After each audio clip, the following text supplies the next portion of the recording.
Menteri Koordinator Bidang Infrastruktur dan Pembangunan Kewilayahan Agus Harimurti Yudhoyono hari ini menghadap Presiden Prabowo Subianto membahas utang kereta cepat Wush. AHY menyebut pemerintah memastikan akan hadir untuk menyelesaikan utang kereta cepat Jakarta-Bandung Wush. Solusi terbaik tengah digodok termasuk di dalamnya restrukturisasi keuangan kereta cepat Wush.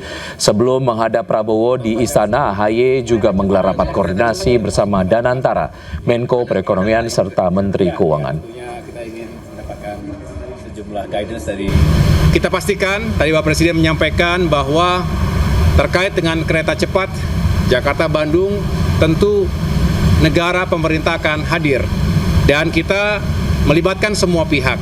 Tadi siang bertempat di Kementerian Koordinator Bidang Infrastruktur dan Pembangunan Kewilayahan kami menggelar rapat koordinasi.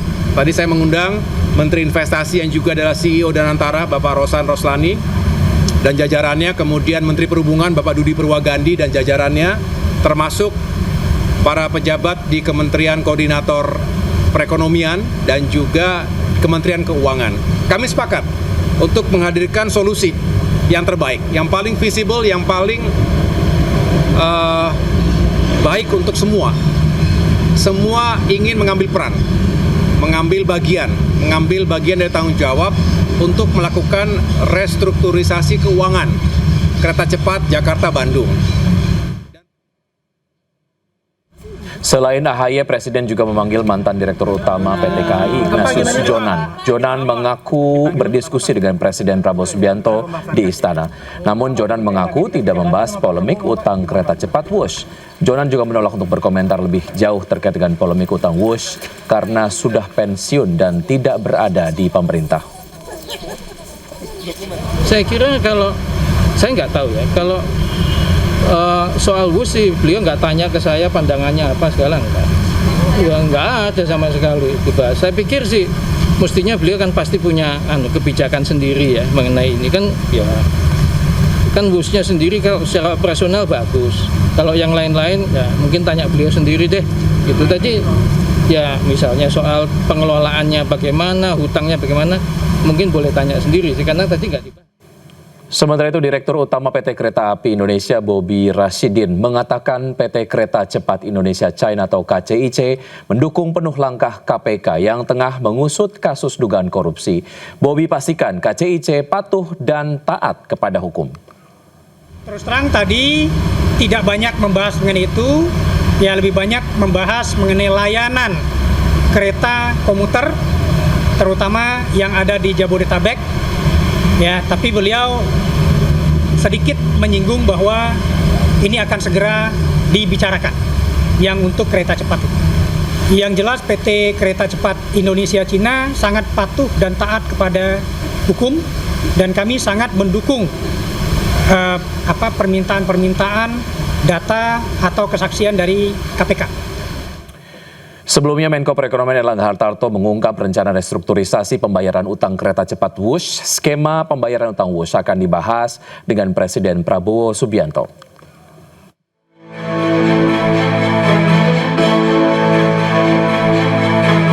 Skema pembayaran utang kereta cepat Wush masih menjadi polemik. Terkait hal ini, Menteri Koordinator Bidang Perekonomian Erlangga Hartarto menegaskan polemik mengenai restrukturisasi utang proyek kereta cepat akan dibahas secara khusus bersama Presiden Prabowo Subianto.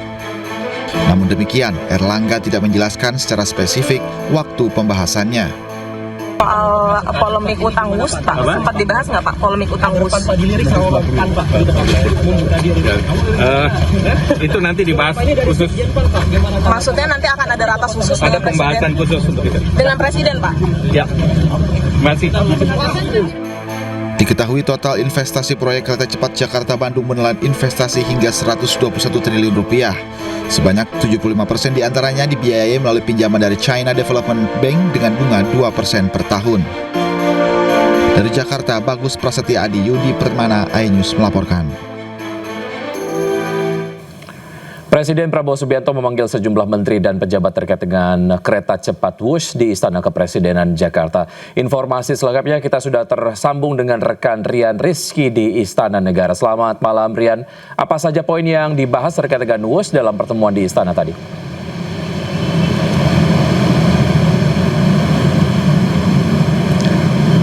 Baik, selamat malam Wiki. Memang hari ini Presiden Prabowo Subianto memanggil sejumlah Menteri Kabinet Merah Putih.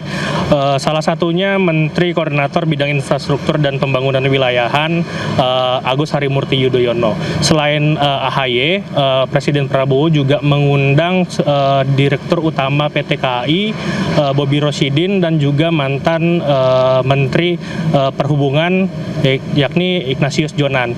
Dalam pernyataannya Menteri Koordinator AHY menyatakan bahwa Presiden Prabowo Subianto memastikan negara akan hadir untuk menyelesaikan kisru tentang utang kereta cepat Indonesia-Cina atau KCIC Jakarta-Bandung.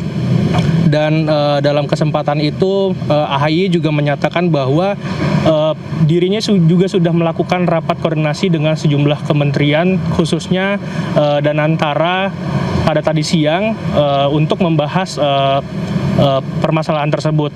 Dan AHY menyatakan bahwa memang seluruh kementerian juga mengambil peran untuk membahas atau menyelesaikan permasalahan ini.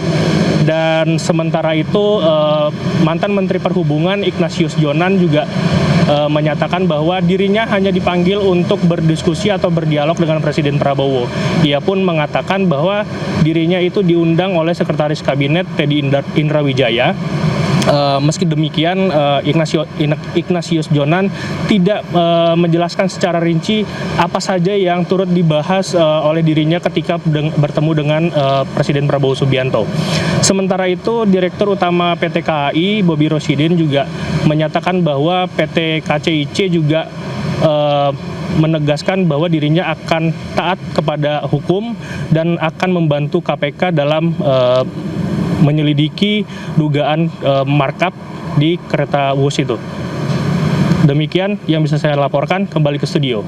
Rian, terima kasih atas informasi yang Anda sudah sampaikan. Selamat bertugas kembali. Pemirsa, TNI Angkatan Udara punya alutsista baru. Pesawat angkut terbesar Airbus A400M resmi mendarat di pangkalan TNI Angkatan Udara Halim Perdana Kusuma, Jakarta Timur. Pesawat yang dipesan pada tahun 2021 tersebut diserahkan langsung oleh Presiden Prabowo Subianto kepada TNI. Mohon izin, marilah sejenak kita melayangkan pandangan ke sisi kanan podium gedung Pandawa. Mendarat di pangkalan TNI Angkatan Udara Halim Perdana Kusuma, Jakarta Timur, pesawat angkut berat Airbus A400M langsung disambut dengan prosesi water salute. Prosesi ini menjadi simbol penghormatan sekaligus penanda resmi bergabungnya pesawat angkut berat ke jajaran armada TNI Angkatan Udara. Setelah mendarat sempurna, Presiden Prabowo Subianto melakukan peninjauan pesawat termasuk melihat bagian dalam pesawat. Prabowo menyebut kehadiran Airbus A400M ini akan memperkuat kemampuan TNI dalam operasi kemanusiaan dan pertahanan. TNI adalah alat negara yang ikut sangat besar peranannya dalam menghadapi bencana, menghadapi kesulitan, menghadapi masalah-masalah kepentingan masyarakat. Jadi saya kira ini akan menambah kemampuan kita. Wilayah kita sangat besar, sebesar Eropa. Kemudian sekian belas ribu pulau, ya kan? Udara bagi kita sangat-sangat menentukan. Pesawat ini merupakan hasil kontrak kerjasama antara Kementerian Pertahanan RI dan Airbus Defence and Space yang ditandatangani pada Dubai Airshow 2021. Setelah resmi menjadi bagian dari armada TNI AU, pesawat ini akan beroperasi di bawah Skuadron 31 Lanut Halim Perdana Kusuma. Tim Liputan iNews melaporkan. Ya, pesawat raksasa terbaru milik TNI Angkatan Udara Airbus A400M telah tiba di tanah air. Dengan kapasitas mumpuni dan besar, pesawat memiliki sejumlah keunggulan dan mampu digunakan untuk berbagai misi.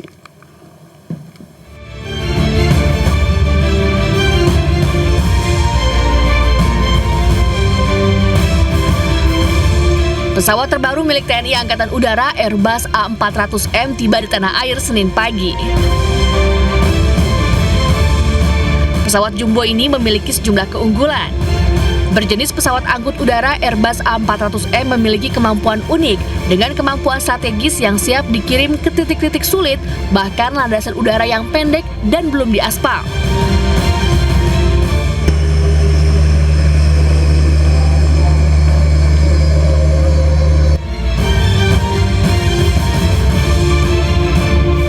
Pesawat ini mampu mengangkut muatan maksimum 37 ton dengan ketinggian maksimal 40.000 kaki dan kecepatan 0,72 Mach. Ruang kargonya yang luas dengan penampang 4x4 meter dan volume hingga 340 meter kubik, Airbus A400M adalah airlift terbesar pertama yang mampu mengangkut beban berat berukuran besar, berupa peralatan bantuan militer seperti kendaraan lapis baja berat, helikopter, atau peralatan teknik sipil khusus, serta bantuan kemanusiaan dan menerbangkan dengan kecepatan jelajah tinggi jarak jauh. Dengan kapasitas bahan bakar internal 51 ton, Airbus A400M mampu memuat lebih banyak bahan bakar untuk jangkauan yang lebih jauh. Pesawat ini juga dilengkapi dengan 2 pod untuk mengisi bahan bakar pesawat tempur dan helikopter. Ruang kargo yang luas milik Airbus A400M bisa digunakan untuk berbagai misi dan mampu memuat 54 pasukan dengan 9 kendaraan militer, 116 personel dengan peralatan siap tempur hingga evakuasi aeromedis. Tim Liputan iNews melaporkan.